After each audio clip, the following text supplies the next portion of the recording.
غیر مسلم نے پوچھا ہے کہ قرآن مجید کی کون سی آیت میں 5 نمازوں کے پڑھنے کا ذکر آیا ہے؟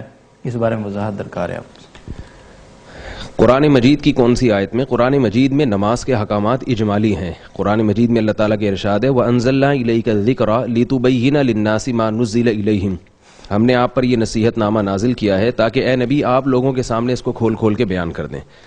تو قرآن مجید کی بہت ساری آیتیں اجمالی ہیں۔ قرآن میں 5 نمازوں کا اشارہ تو ملتا ہے لیکن بہت صراحت سے نہیں ہے۔ اقیم الصلاۃ لدلوک الشمس الی غسق اللیل، اس میں اللہ نے بتا دیا کہ سورج کا جب بھی ڈھلنا ہوگا تو اس میں نماز قائم کی جائے گی۔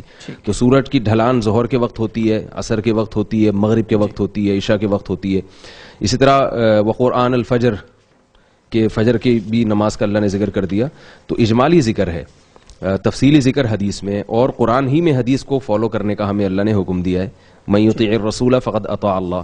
تو صراحتاً کسی چیز سے قرآن کا یعنی مطالبہ کرنا کہ اس حکم کی قرآن میں کوئی دلیل ہے تو میں مانوں گا ورنہ نہیں مانوں گا، یہ خود جہالت ہے، خود قرآن کی منشا کے خلاف ہے۔ قرآن مجید نے خود حدیث رسول کو حجت قرار دیا ہے۔